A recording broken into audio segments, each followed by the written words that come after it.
it became clear to me a long time ago that, you know, the problems we were trying to address were not isolated problems.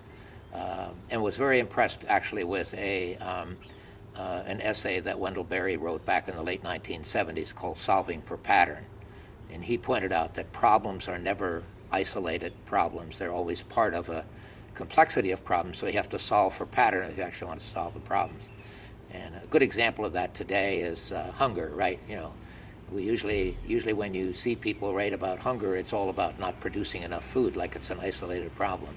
And of course, we know now it isn't. It's a problem of poverty. It's a problem of access. You know, there are a range of problems, and again, a pattern of problems that we have to solve. And we still live in a culture of reductionism, you know, and I'm primarily involved in our academic institutions, and of course, as you know, they're all divided up into separate disciplines.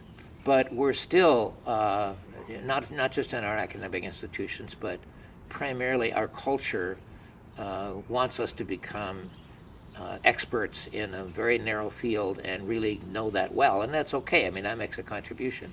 But again, it leads us to try to think about issues in these separate ways, and they aren't. I mean, that doesn't work. So we have to address these issues in these more integrated ways. So what role does soil health have to do with human health? What role does the food that we eat have to do with human health? And how do we begin to address all of those issues together?